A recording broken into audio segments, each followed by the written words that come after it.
Bueno, es que siempre tocar el triple es algo muy festivo y festivo también para nosotros porque fue casi lo primero que tocamos juntos. Entonces es siempre un lazo y un sentir muy, muy cálido, mucho amor, mucho respeto siempre por la música y vamos ya de conocernos y de haber tocado juntos 49 años. Entonces, lo que esto significa. Fue antes de tocarlo en Japón, ¿no? Sí. Sí. No. En Japón fue en 83.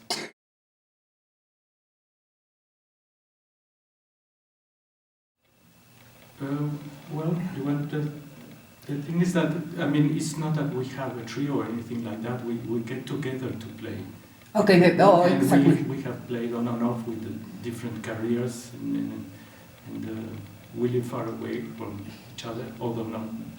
I lived for a time in London, and it was a little bit easier, but we played it.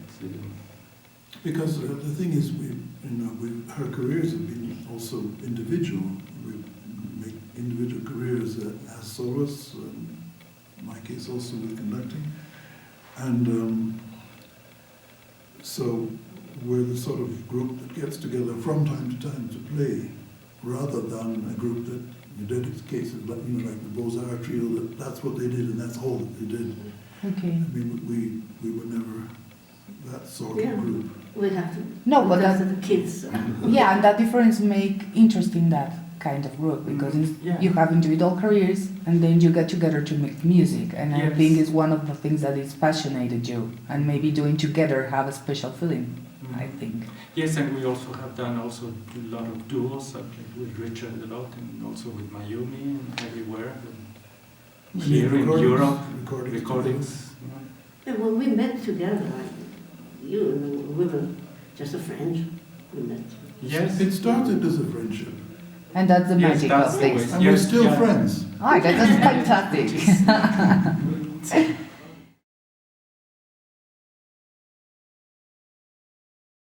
Everything is challenging. It's not really, I don't think Triple Concierto is the most outstandingly difficult.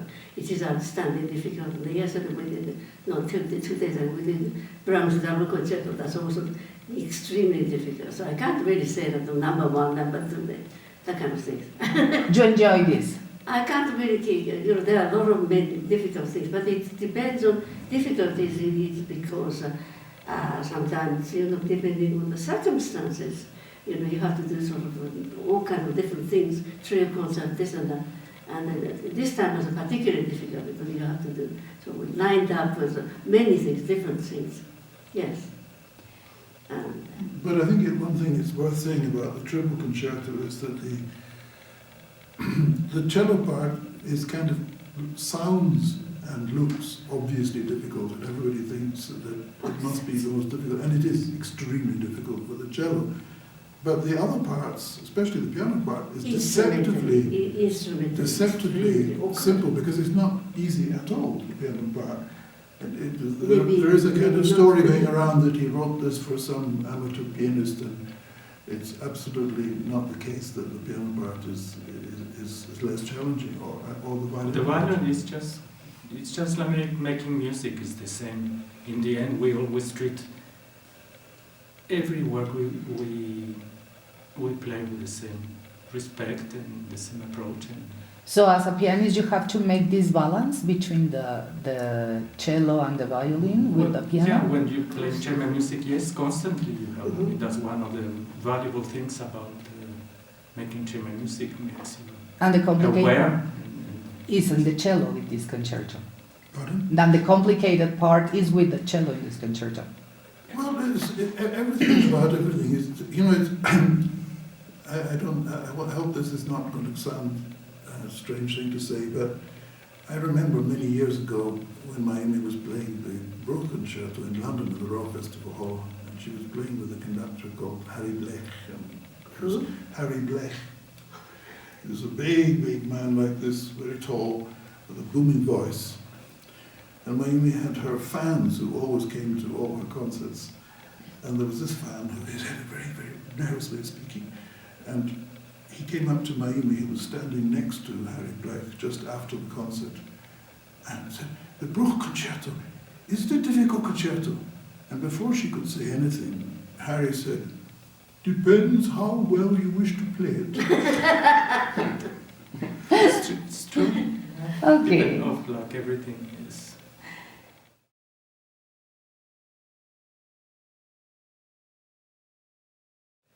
Well, we rehearse hard, and it's really focused on the music, because I mean that's our responsibility to make that moment special for the public at that moment. So it's not a matter. Maybe if we had met yesterday, maybe we would rehearse. Maybe not as intensely, but what's the aim? What are we looking for? It's not that we get together as friends. Let's have a good, nice time. That's not interesting for the public. I mean, they really want to hear the Brahms trio, the energy, what's meaningful, what at the time for the pieces that you're playing.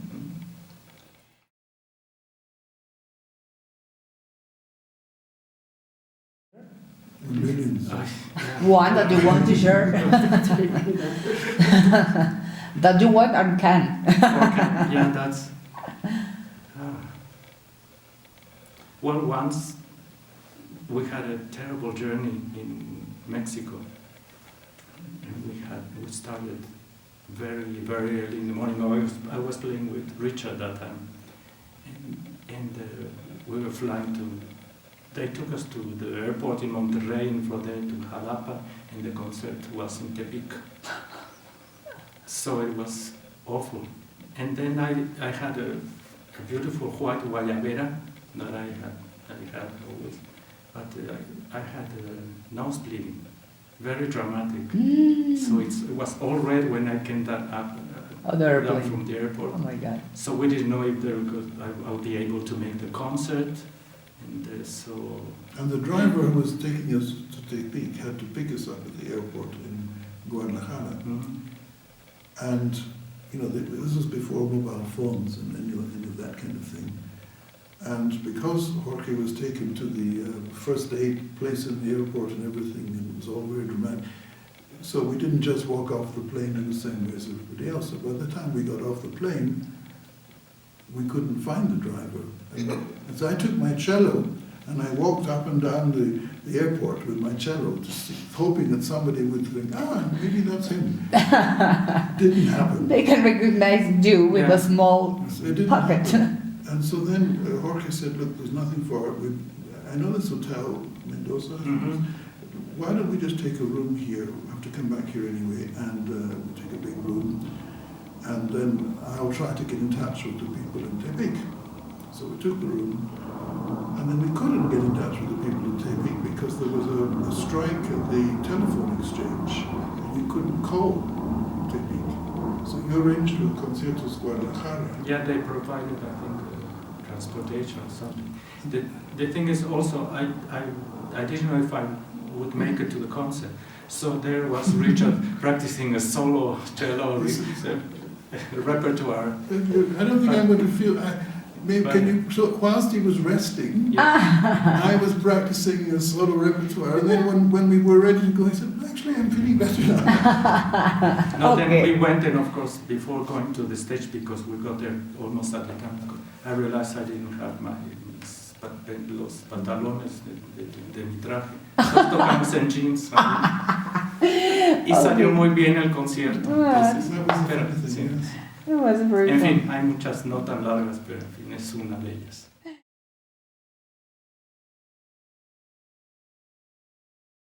I find that audiences in Mexico are so exceptional, and not just in Mexico City. We've been to all kinds of very places where they've never even heard a classical music concert before, and they really react in a very honest way, and sometimes in a very emotional way to the music. And so if we and young public, yes, that's very important. Yes, I mean, on Sunday it was quite a young audience, wasn't it, also? including our 6-year-old granddaughter. So I think we feel that we have managed to communicate something of the music to the public that they can appreciate. Move some emotions. Hopefully the appropriate ones. Well, it's an individual film. That's a wonderful thing about. So. And this is a very unusual concerto in the sense that it was an experimental piece. That nobody had ever written anything for a concerto for violin, cello, and piano. And I think it was a bit experimental for Beethoven to write this piece. And in a way, the cello has the emotional burden of being the one to introduce the main themes in the first movement and the second movement and so on. So if the cellist makes a mess of everything, then it's the whole piece suffers. So that's my responsibility. Thank you very much. It was a pleasure to talk with you and to have you again, and we can wait to have you this weekend and listen. Gracias. Thank you. Gracias. And then we'll...